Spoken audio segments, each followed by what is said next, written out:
This is a homily for the first Sunday of Advent. The first reading comes from the prophet Isaiah, chapter 2, verses 1 to 5. The second reading is from St. Paul's letter to the Romans, chapter 13, verses 11 to 14. The Gospel for this Sunday comes from the Gospel of St. Matthew, chapter 24, verses 37 to 44. To download the text of this homily as a PDF file, go to sundayhomilies.au.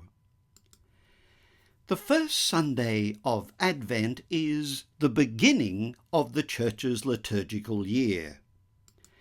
Following the seasons of Advent and Christmas, we return to ordinary time until the beginning of Lent. Ash Wednesday falls on February the 18th next year, and Easter on April the 5th. The date of Easter can fall anywhere between March the 21st and April the 25th. Our celebration of the liturgical year evolved gradually over the centuries. The liturgy of Advent slowly took shape in the Church beginning in the 4th century.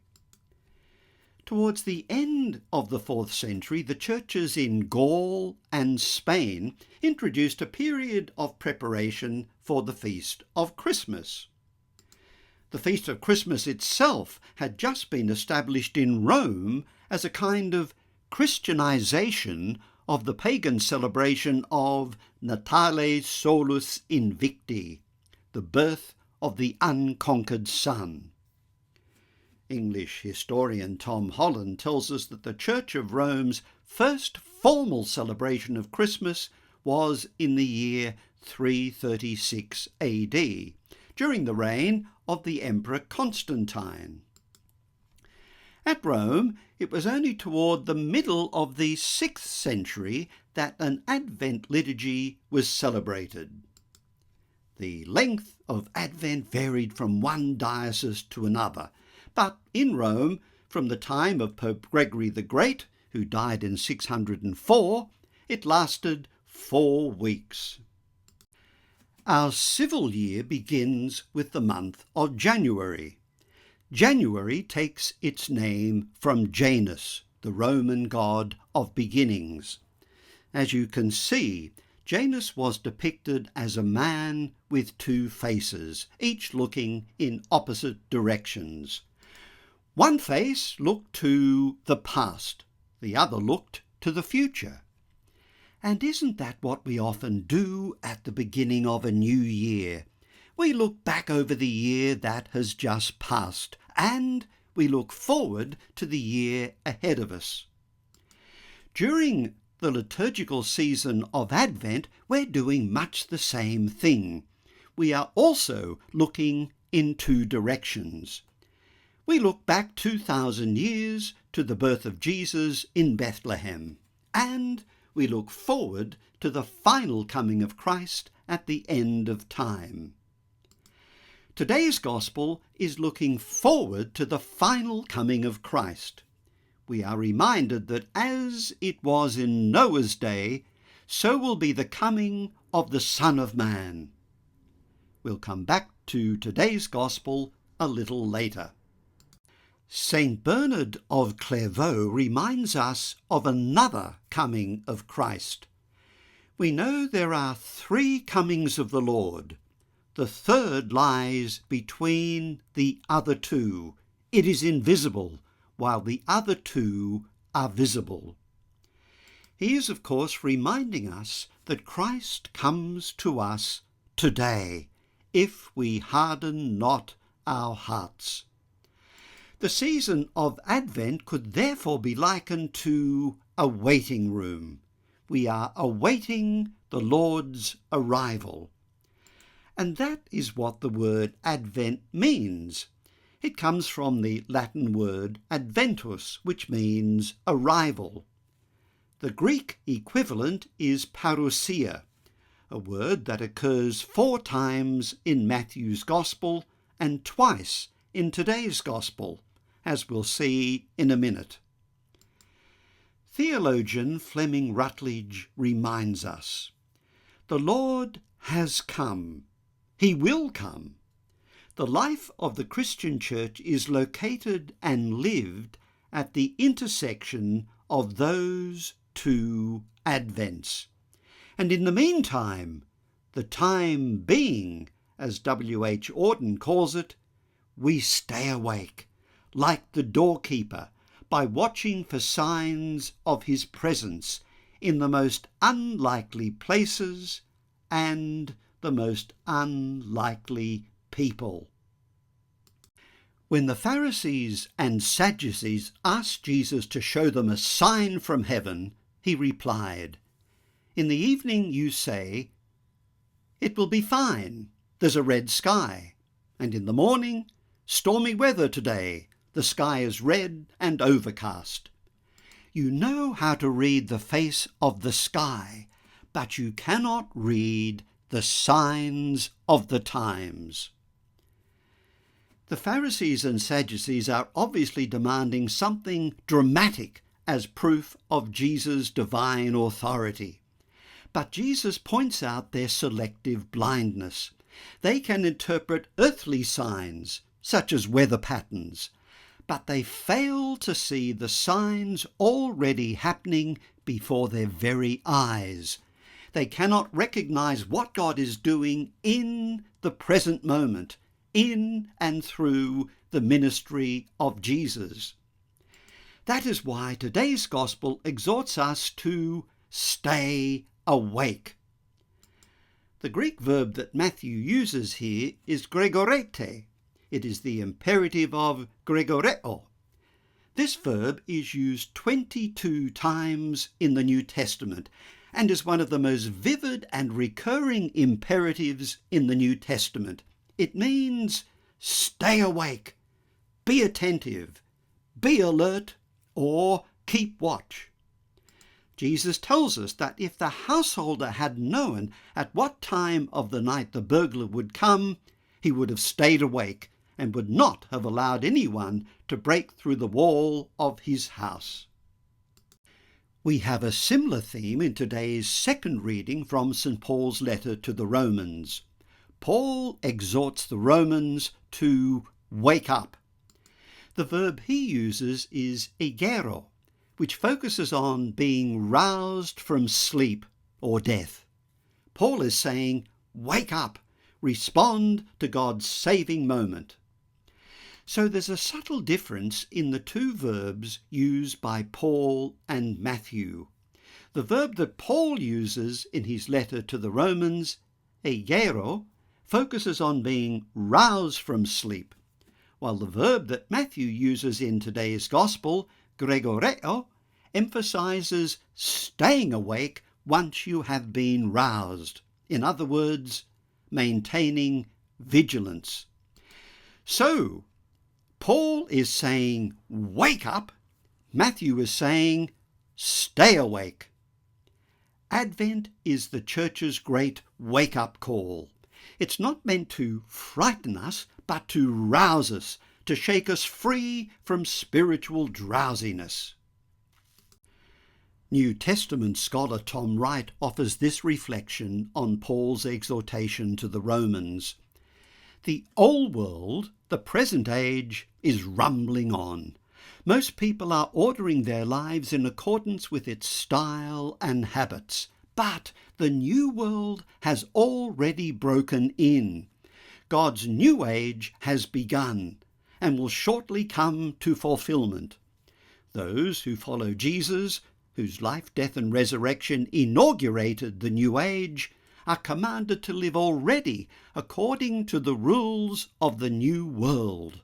The day has begun, even though most people are still asleep. There's another important word in today's second reading. Paul tells the Romans that the time has come. The Greek word that Paul uses is kairos. Paul doesn't use the ordinary word for chronological time, chronos, but the word kairos, which means a decisive or appointed moment, a critical turning point in God's plan. Cistercian monk Michael Casey offers this explanation. The term kairos, as it is used in the New Testament, indicated a privileged point in time in which God acts, a time of special grace and opportunity.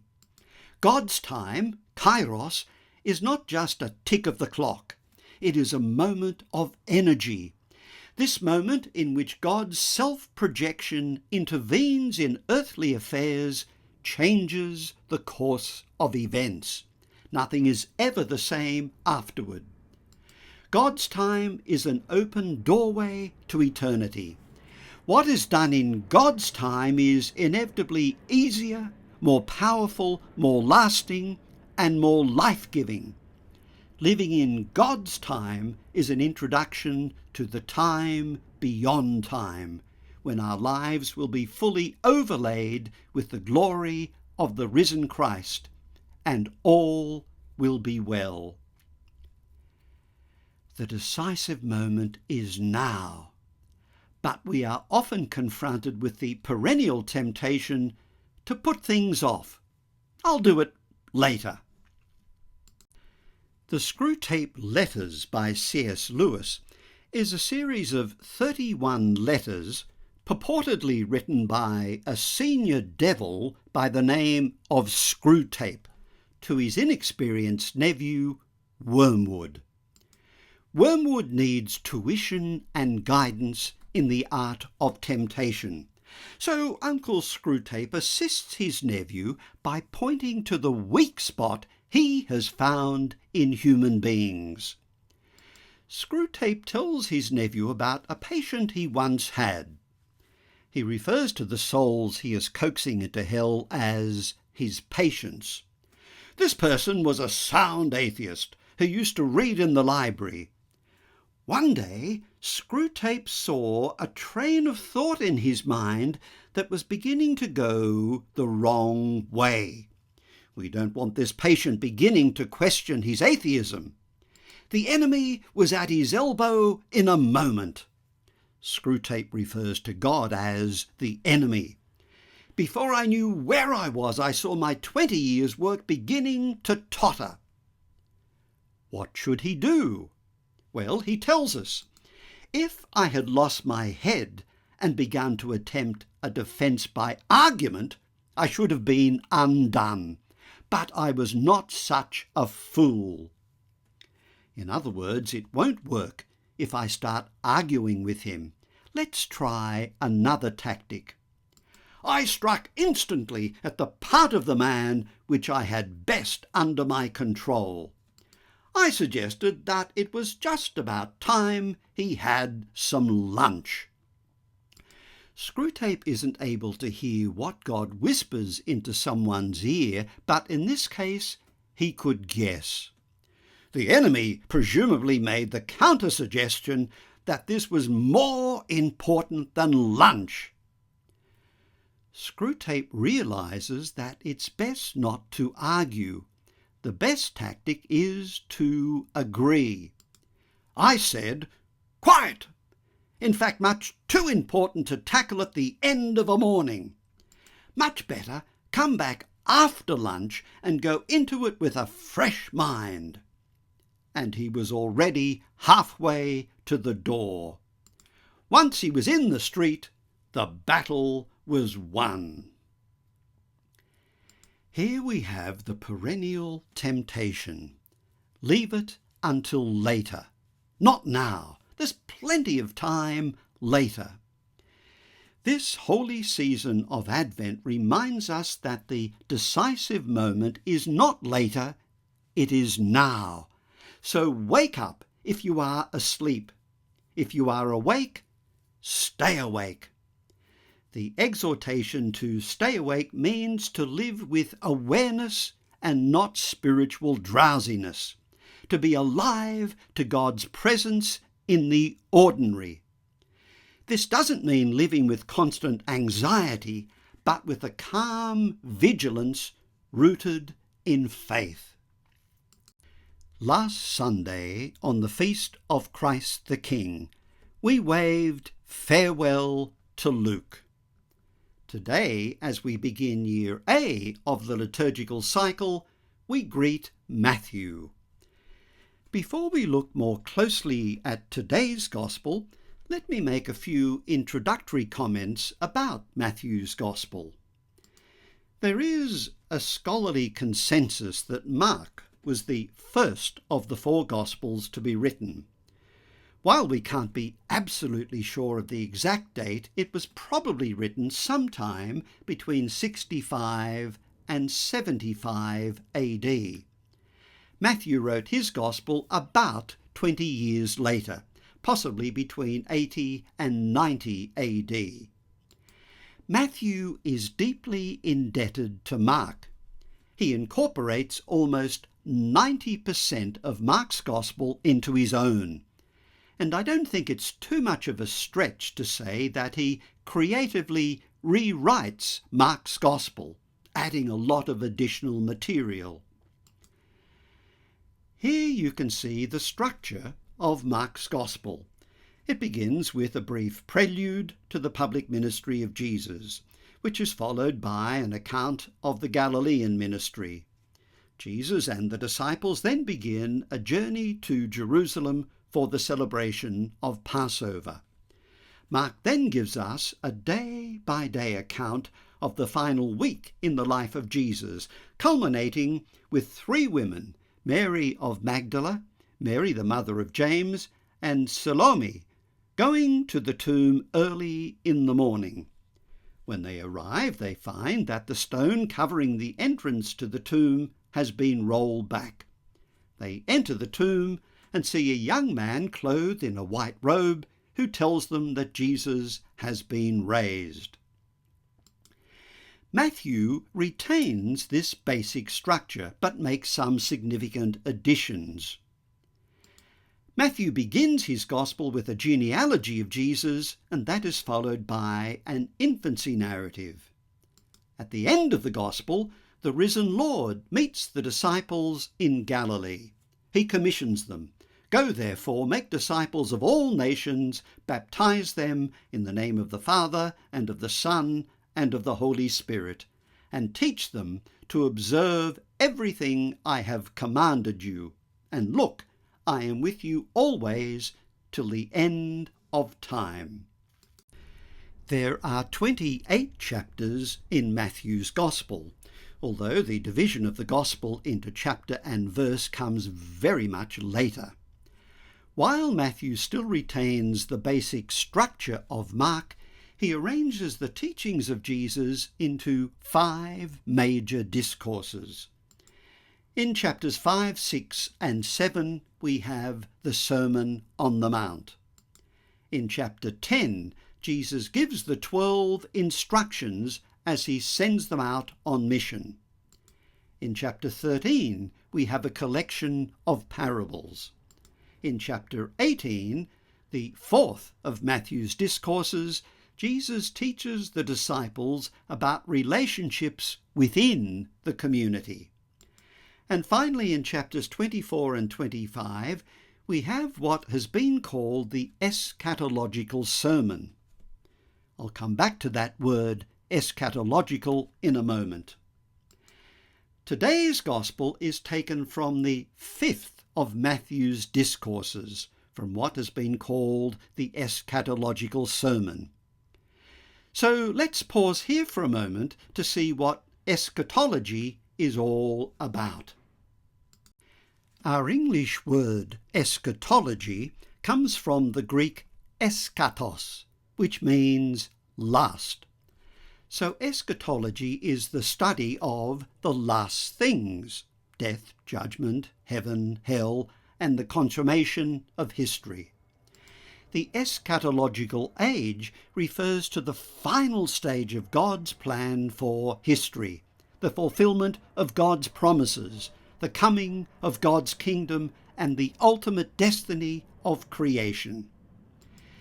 There is an inherent paradox in Christian eschatology. The eschatological age has already begun through the death and resurrection of Jesus and the gift of the Spirit. Yet its full realization, the defeat of evil, the resurrection of the dead, and the new creation, is not yet complete. The eschatological age has already dawned in Jesus Christ. God's final act of salvation has already begun, but we await its consummation at the end of time. The Jewish background to Christian eschatology is the distinction made between this present age, ha'olam hazeh, which is marked by sin, suffering, and oppression, and the age to come, ha'olam haba, which is the time of God's rule, peace, and justice. In the Mishnah we read, Rabbi Yaakov said, "This world is like a vestibule before the world to come. Prepare yourself in the vestibule so that you may enter the banquet hall." With that in mind, let's turn to today's first reading from the prophet Isaiah. Isaiah looks forward to the days to come, and he describes Jerusalem as it will be, a city of peace, equity, and divine presence. The prophet writes of God's sovereignty and suggests that God is not only the God of Israel, but also the God of the nations. Negotiation, not military aggression, will become the means to peace. With God as arbitrator, this is what will happen. Nations will hammer their swords into plowshares and their spears into sickles. Nation will not live sword against nation. No longer will they learn to make war. Let's now have a closer look at today's Gospel. As we've already seen, it is taken from chapter 24, which is part of the so-called eschatological sermon. So we're with Jesus in Jerusalem in the final days leading up to his crucifixion. All four of the Gospels give us an account of the last week in Jesus' life, but only Mark's Gospel delineates with precision one day from another, beginning with Jesus' triumphal entry into Jerusalem on the day that we now call Palm Sunday, and then culminating with his resurrection on the following Sunday. So, relying on Mark's chronology, we can locate the events of today's Gospel on the Tuesday of Holy Week. At the beginning of chapter 24, we're told that Jesus leaves the temple, but his disciples draw his attention to the temple buildings. Jesus tells them, "You see all these? Amen, I say to you, not a single stone here will be left on another which will not be pulled down." He is, of course, foretelling the destruction of the temple by the Romans in 70 AD. Jesus and the disciples then leave the city, cross the Kidron Valley, and go up to the Mount of Olives. It is while Jesus is sitting on the Mount of Olives that the disciples ask him, "Tell us when this will be, and what will be the sign of your coming and of the end of the world?" One of the key points in this scene is this: Jesus has left the temple never to return. Also, Jesus has crossed the Kidron Valley and ascended the Mount of Olives. Matthew is here evoking a scene from chapters 10 and 11 of the prophet Ezekiel. In Ezekiel, we read that the Lord, enthroned on the cherubim, departs the temple and the city, and is last seen above the mountain that is to the east of the city, that is, the Mount of Olives. Likewise, in Matthew's Gospel, Jesus departs the temple for the final time and ascends the Mount of Olives. In Ezekiel we read, Then the glory of the Lord came out over the temple threshold and paused over the cherubim. They paused at the entrance to the east gate of the temple of the Lord, with the glory of the God of Israel over them above. The cherubim then raised their wings, and the wheels moved with them, with the glory of the God of Israel over them above. And the glory of the Lord rose from the centre of the city and halted on the mountain to the east of the city. There are a number of explicit parallels between Ezekiel chapters 10 and 11 and Matthew chapter 24. In Ezekiel, the glory of the Lord departs the temple. Jesus departs the temple. The glory of the Lord halts on the mountain to the east of the city, which is, of course, the Mount of Olives. Jesus sits on the Mount of Olives. Judgment is passed on the city and the temple, and in due course the Babylonians destroy the temple in the 6th century BC. The Romans destroy the temple in 70 AD. But God promises a restoration. He will give his people a new heart. In Matthew, we have the promise of Christ's return, and the elect will be gathered from one end of heaven to the other. Many of the early church fathers were alert to Matthew's subtle allusion to Ezekiel's vision.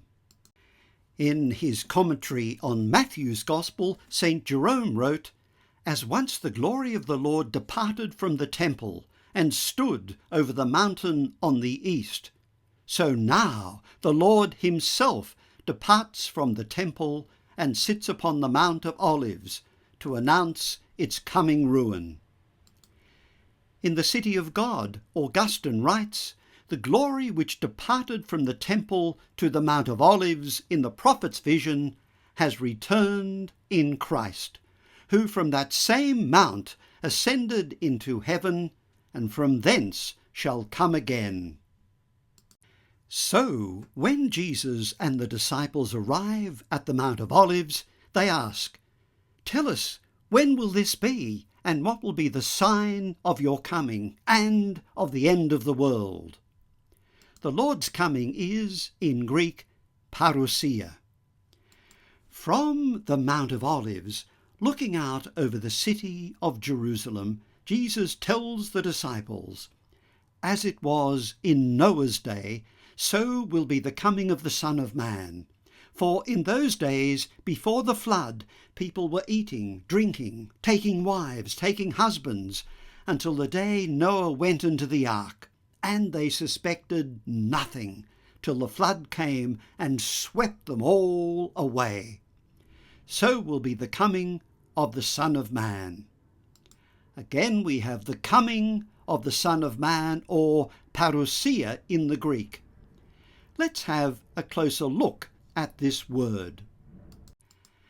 Parousia comes from para, which means beside, and ousia, which means being. So the literal meaning of the word is being present or presence. Parousia occurs 24 times in the New Testament, 4 times in Matthew chapter 24, 20 times in the epistles. The word parousia is used as a technical term for the second coming of Christ. In Greek, it can mean quite simply the presence or arrival of people or things. So, for example, Paul uses the word in this simple sense several times. In the first letter to the Corinthians, chapter 16, verse 17, Paul rejoices at the parousia, the arrival of Stephanas. In the second letter to the Corinthians, chapter 7, verse 6, Paul is comforted by the parousia, the presence of Titus. The word parousia was also used in a more specialized sense in non-Christian discourse. In this more specialized sense, it had 2 meanings. Tom Wright explains these 2 meanings. The first meaning was the mysterious presence of a god or divinity, particularly when the power of this god was revealed in healing. People would suddenly be aware of a supernatural and powerful presence, and the obvious word for this was Parousia. The Jewish historian Josephus sometimes uses this word when he is talking about Yahweh coming to the rescue of Israel. God's powerful, saving presence is revealed in action. For instance, when Israel, under King Hezekiah, was miraculously defended against the Assyrians. The second meaning emerges when a person of high rank makes a visit to a subject state, particularly when a king or emperor visits a colony or province. The word for such a visit is royal presence. In Greek, parousia.